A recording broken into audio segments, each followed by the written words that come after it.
case anyone is just joining on, tonight's CMT Connect webinar is all about journaling, and especially for children.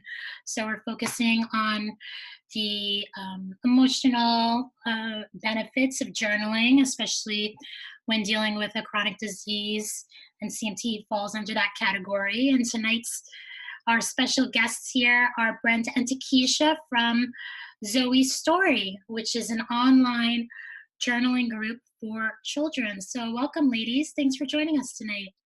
Thank you. Thank you for having us. Yes, absolutely. So let's, I guess, start from the beginning. I know we have Zoe on board tonight. There she is. Hi, Zoe. How are you?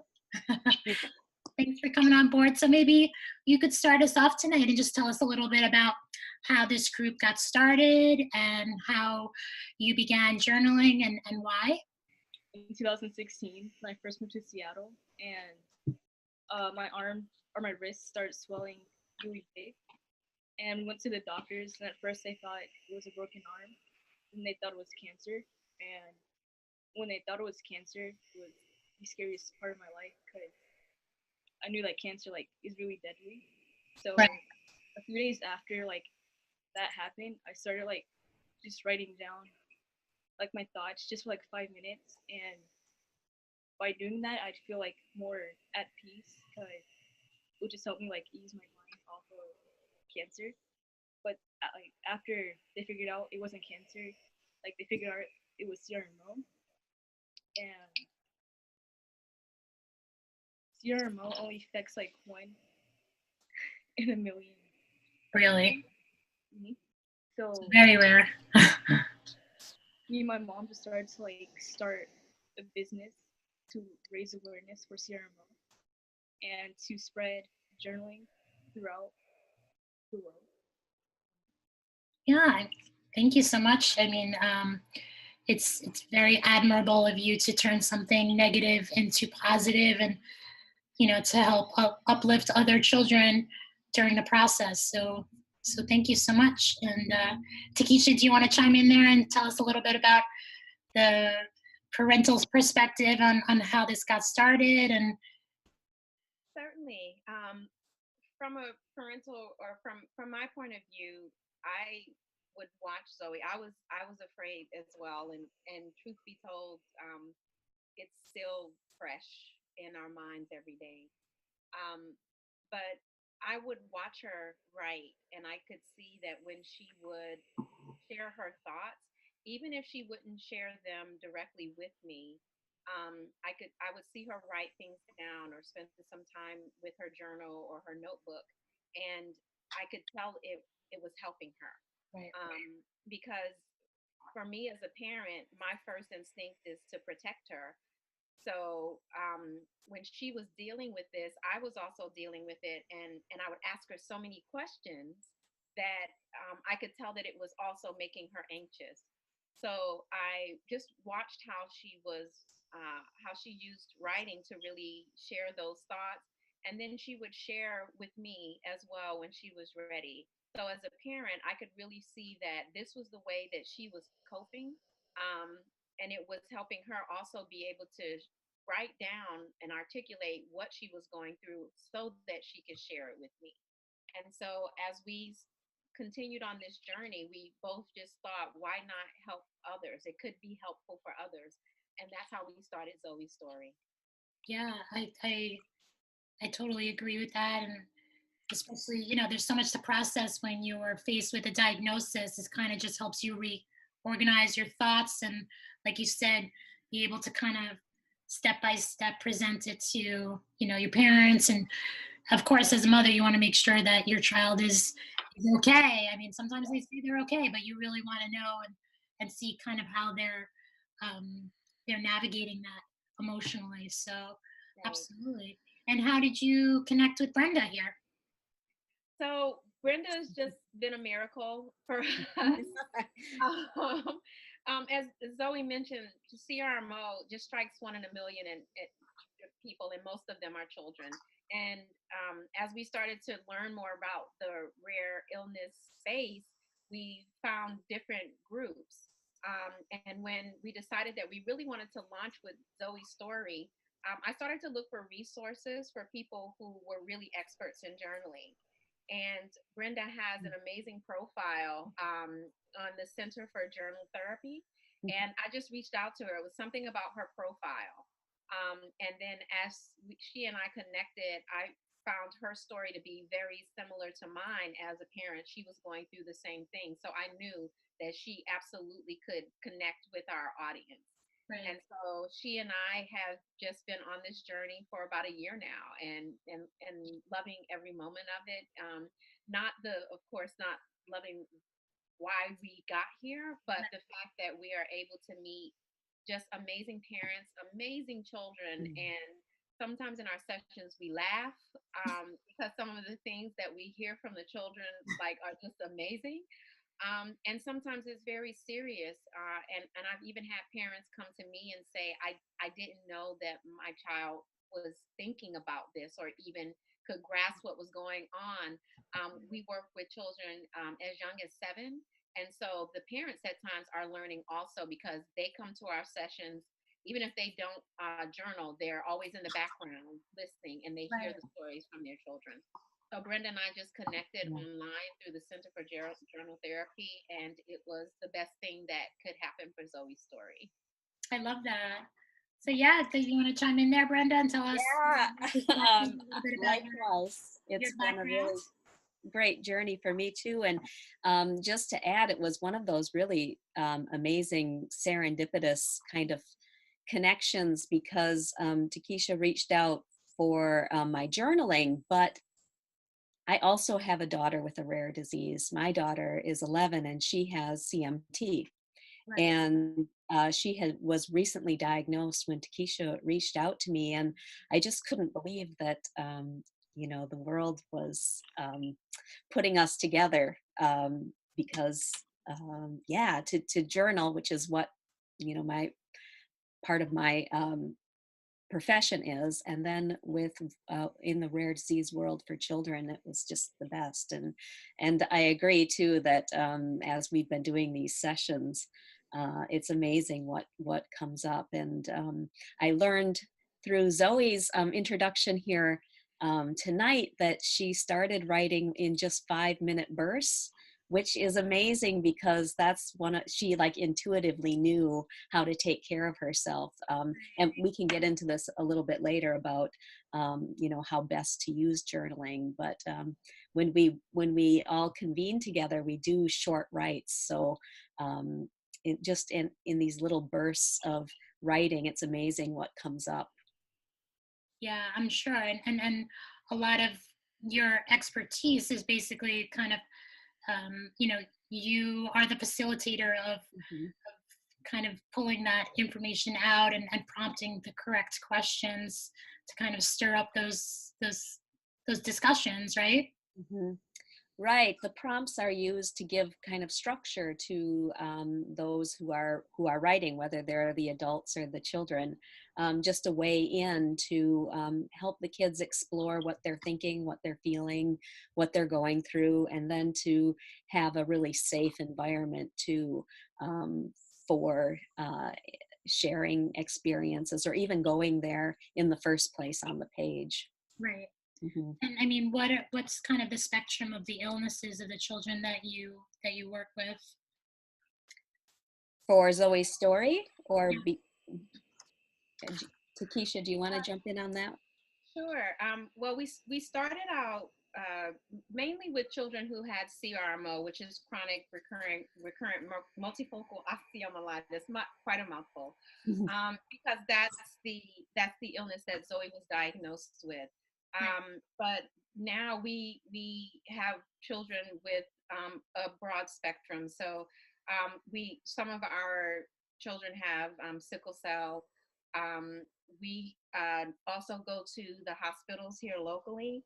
And so children just have a wide spectrum from rare cancers, leukemia, just a wide variety of illnesses that we work with. Right. So is it safe to say that, I mean, the topics are pretty universal? Absolutely. During the journaling Absolutely. sessions. And again, what are the age range of the children that you work with? Zoe Story, we target children 7 through 17. Okay. But when we visit the hospitals, we had children. The youngest I think I've had is 4, and she was not quite at the age where she could write, so she just drew. Right. When she attended the session, so she could understand, and so she would draw, and then she would explain her pictures or share those with us. Right. And I know you mentioned, in some of our private discussions that that's an option too during these journaling sessions, that is not just about writing, long-winded entries, but also it's just more of a form of expression. And a lot of times the children choose to do that with imagery and pictures, right? Exactly. And I know Brenda will go into this in more detail. But it's completely up to them. And one of the things that I like our parents and our children to know is that it's not a gloomy session, right? So not the prompts are not always around what happened the last time you were in the hospital, or how do you feel when you're sick, because that's not the focus to keep them in sorrow. Right. So we really focus on who they are as an individual. And a lot of times, we'll have a session and we will not talk about illness at all. It won't come up.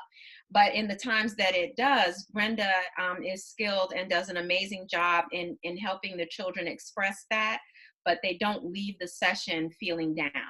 Right. It's not really the self-pity party. Exactly. Yeah. I love that. Yeah, Brenda, tell us a little bit more. I mean, maybe you can walk us through what a workshop looks like, and what are some of the questions that you kind of dive into? Yeah, sure. So at the beginning of our workshops, which are an hour, we do a very short writing warm-up. So our writes, as we've mentioned, are quite short, intentionally. We don't want to fatigue the kids, and also just for fun, it's not a school project. We want to just dip in and out. And then we also have sharing, which is optional but encouraged. So we'll have the very, very short welcome write. It'll be, I'll give a short prompt. It's open-ended intentionally too, so that the kids can interpret the prompt in any way they want, which is also really interesting, because you really get an understanding of where kids are at and where they're coming from, because these prompts are very open-ended. They'll might just be a simple question of what's going on, or something like that. So just a short write, how are you doing? And then there's some sharing. And then there's usually a theme or a topic for each session. One time we had a poem actually that was kind of the organizing theme about going fishing, which sounds strange, but kind of the thought, the exploration around that was, what would you, if you were going fishing, what would you want to catch? So what do you want? Just another way in to kind of understanding where our writing warriors are at, and also to give them a chance to actually think about how they're doing, without that kind of obvious, okay, what are you thinking? What are you feeling? And it's, as Takesha's saying, it doesn't even have to be about what they're going through medically. They can choose to focus on that or not. Right. And we do have a lot of laughs, and the level of support I find quite impressive with the kids. I think they can all understand where each other's coming from, because they're there with them. Right. And hopefully for the caregivers too, who might be right there listening and going through the prompts, that's also supportive, to have that. Just this, it's virtual, but I call it a writing circle, because we are all gathered together. So we'll have a number of short writes, maybe 2 or 3, that it just kind of goes in that cadence of a little bit of writing, some sharing for those who want, and then we move on. And I'm always amazed how quickly the sessions go. They're always an hour, but they always seem very short, just because of the sharing. And discussion that we have. I will add too that part of the beginning is just clarifying what our ground rules are. Okay. Yeah, I think we have some slides on that. Yeah. I can pull that up here and just share those with everyone. So I always start just by letting those who are new, perhaps, to our group. We have, we can go over these too. So I kind of let people know what I mean by journaling. So what is this thing? Are you asking me to write a paper or a long piece? So it's really just expressive writing, exploring your thoughts, your feelings, your emotions. It's not, I'm not asking you to write a story with a kind of narrative arc like you might have in school. So it's really just getting down on the page what you think and feel. That's what journaling is. And we already touched on this a little bit. It doesn't have to be words. It can be, you know, just working with colors. You know, you could have a bunch of crayons and you scribble using the colors that speak to you, or draw images too. So it's really up to the kids what this kind of expressive writing, what, yeah, just what form it takes for them. I love that because it really adds kind of a creative dynamic to it. We don't always associate with journaling. So yeah, that's right. I think they're taken too. And we started talking about this as well, just how journaling can help, you know, not just the kids, but their caregivers, the adults there too. It's really a way to help them process the thoughts that they're having, their feelings, what's going on in their world. Again, it doesn't have to be about their medical situation. A lot of the things that come up are ordinary, just, you know, school stuff. Right. Probably not as much parental things as we could if the others, you know, the caregivers weren't right there. But yeah. So it's just a way that they can start thinking about things. And again, slowing down is another great way that journaling can help. We're all so busy, even kids, I'm amazed, all that they have on their plates, that slowing down just to take some time to write about what you're thinking and feeling, it's very calming. And I think, Zoe, did you use that word? I think when you were saying, when you were first starting to journal, it made you feel better. It calmed you down. Another way is that spending some time on the page really can help you find your truth. What are the answers for you? I just know from my journey with my daughter, I think sometimes she feels like the doctors tell her, you know, what her situation is. At school, she gets assignments. At home, I'm telling her, take your supplements, do your, like she's got all these other people telling her things, but she also has her own truth. And we all do. And so I think journaling is a great way for people to gain, you know, just to be able to claim for themselves what get they that sense of clarity. Yeah, exactly. Absolutely. And then another thing is you can use your journaling to just keep a record of what you're going through. That's very helpful. Keep track of your progress. Where you kind of see the journey. Yeah, exactly. And then sometimes people use journaling to launch into other kinds of creative writing. I have had journalers, children, use their kind of daily or their regular journal to create short stories about themselves and other things, or even poetry. I love that. Yeah. Okay, and here we go. So we have the journaling rules here. Yeah, so rules in quotation marks, because there really aren't a lot of rules. This is not school. Right. So, but these are really helpful guidelines, I guess we could call them, for when I do give you a prompt and you write for 2 minutes. So I always remind everyone to keep their hand moving, like don't stop and think. Right. Even if you don't know what you're going to say next, I say just keep scribbling even. So that's rule number 1. And then also don't edit yourself. Don't cross things out.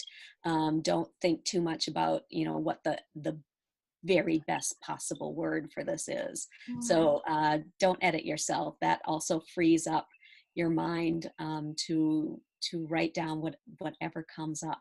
Right. So that's the second. And then, like I said, it's not school, so we're not worrying about spelling, punctuation, grammar. You can just forget all of that. This is for right? you. Yes.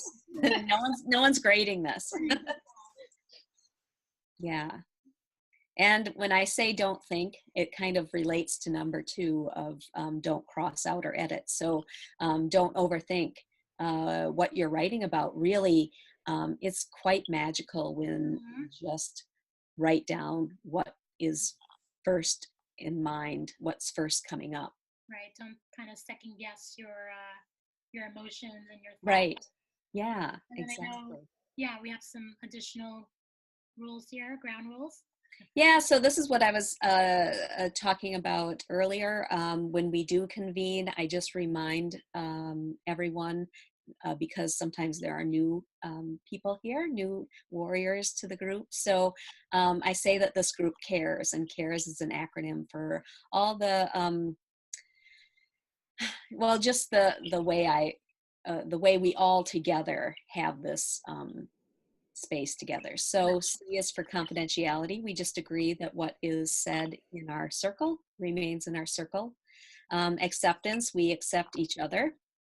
Mm-hmm. Respect, treat each other, the golden rule. And experimentation, by that I mean I hope that they come being willing to play with the kind of writing or expressing that they do. So just be willing to do that. Just step outside the box there. Yeah, exactly. Fun part. And then the last one is support. So we all support each other. So we just go through this and make sure that everybody is on board with those simple ground rules. Yeah, then I know you touched on confidentiality. Mm-hmm. Can you go a little bit more into some of the privacy aspects that you put into place? I know you mentioned during one of our private conversations that a lot of the children, at first, they're not so comfortable being on camera or video, and they kind of just want to check it out for the first time and anonymous. You can tell us a little bit more about that? Yeah, I can start, and then Takesha, do you want to jump in? That would be great. So right, I do have this, we cover these ground rules right off the bat, and we're just very clear that what is said here stays here. We don't share anything outside of this group. Is there more privacy aspects that you want to bring up, Takesha? Yes, certainly. So, of course, when we thought about starting Zoes Story and the fact that we really wanted to work with children, I know that as a parent, if someone just randomly sent me an email and said, "Oh, we want to journal with your child online," I would have some cause for pause for that. So, first and foremost, we invite the parents all the time. Parents are welcome. Sometimes the parents are on camera, and sometimes they choose to kind of be off to the side and listen. In terms of confidentiality, none of our sessions are ever recorded. We don't take pictures or anything like that. We use the same platform that's being used for this webinar, but you have the option of whether or not you want to be on video. Sometimes someone will join and it will just show an area that we know they're there. All right, it shows up, so we know someone is there, and they can type in their name and put it in any way or form they want. And as we go through the sessions, Brenda does stress, what we share here does stay here. And this is our circle of writing. Also, we don't share any information for registration. So once you register, it's not as though you will be on this mailing list that we share with everyone. That is totally confidential. And before I would ever reach out to anyone, I always, if a child is on camera, we like to ask the parents to come towards the end so they can hear things. And then I also connect with the parents before before anything with a child, because I understand just how sensitive this is.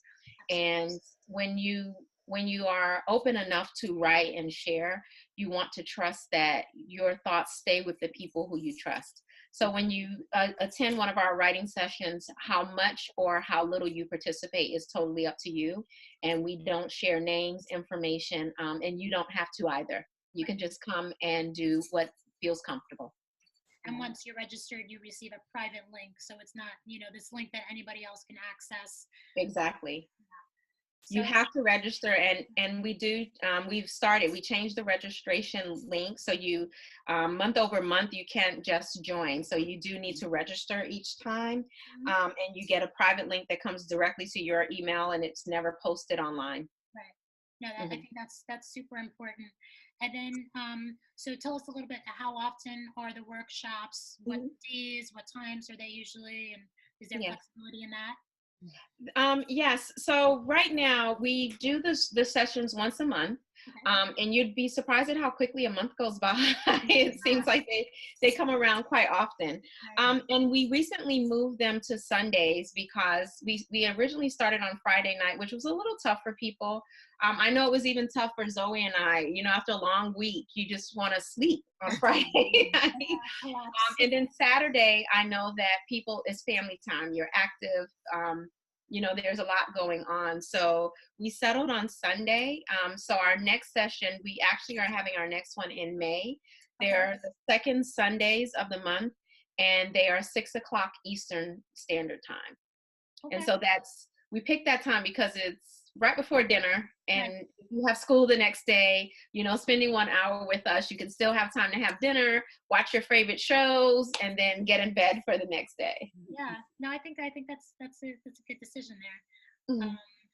Yeah, and then I just also wanted to bring up the fact that we've spoken about in the CMT community, especially, that there are some restrictions as far as handwriting. And I know a lot of the children, myself included when I was younger, struggle with holding a pencil or a pen, and keeping up in class. So I would love for you to address that and tell us a little bit about, the assistive technology that you have available, so that it's not, some anxiety driven assignment that these children, have access to other, bless you, technology.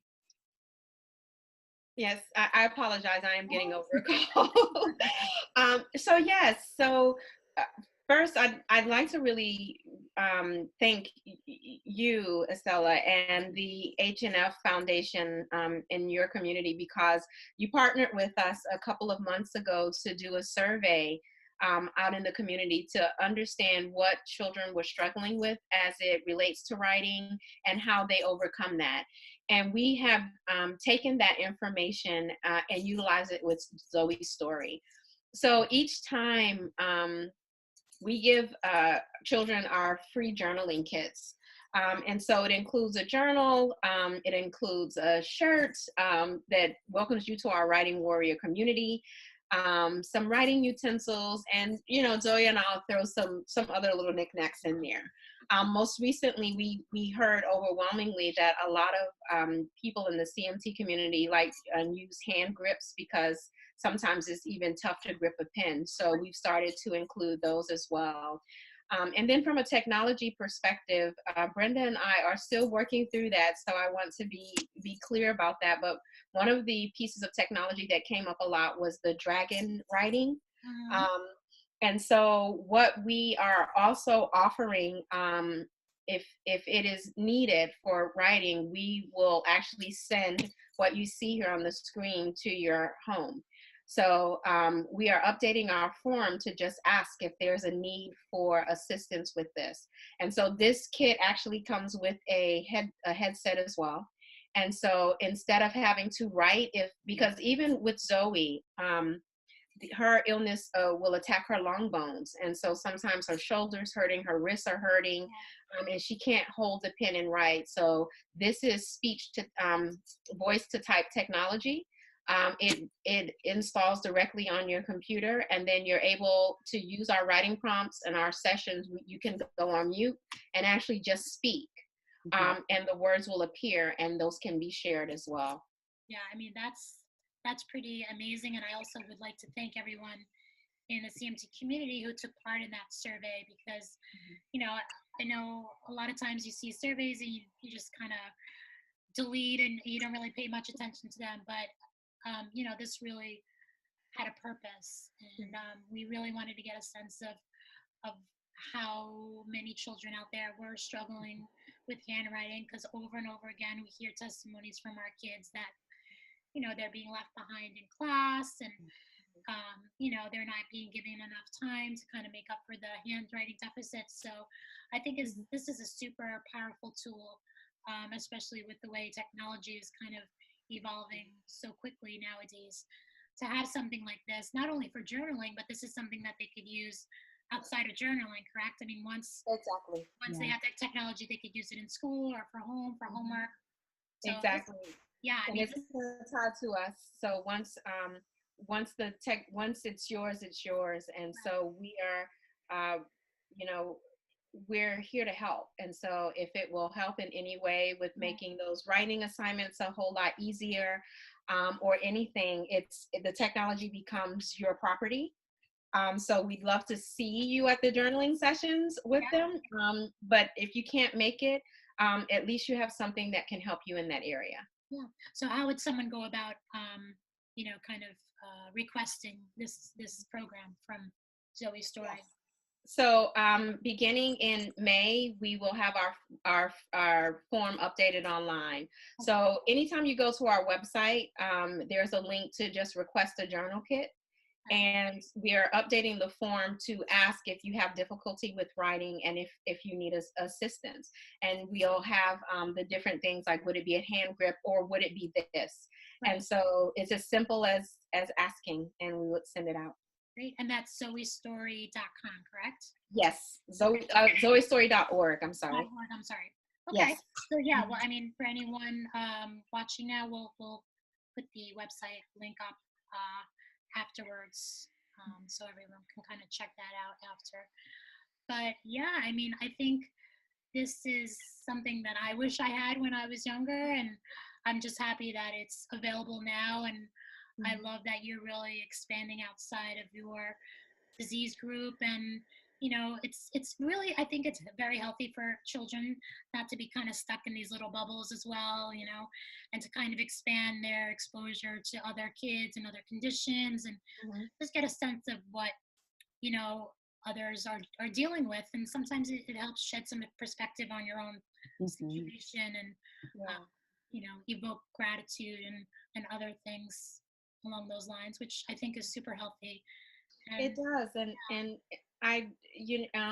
one of our taglines at Zoe's Story is being one in a million does not mean you're alone. Because, you know, Zoe mentioned, like, when we had never heard of CRMO. And I'm quite certain that most parents who are dealing with rare illnesses, you never heard of it before, you know, you had to, or you were confronted with it. Right. And our CRMO group, of course, is small because it only affects 1 in a million people. But our rare disease community is broad. And so we want children to know that just because you hear that, oh, well, it only strikes 1 in a million people, or no one in your community knows it, you have a broader community that you can reach out to. And so that's what we're here for. Yeah, I think that's incredible. And it's a great way to connect, not only for the kids, but for the caretakers and the family members as well.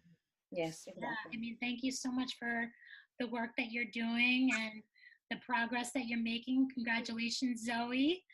I know you recently presented, right, at a Barnes & Noble event, and just kind of, you know, getting the word out there and spreading the message to other kids and other advocacy groups. So you guys are off to a great start, and we here at H&F are so grateful to have collaborated with you and connected with you. And I think this is just another tool that our families can use to kind of just navigate the everyday situations that come up around illness and disability, and really turn it into something positive. So thank you, ladies. Thank you. Yeah.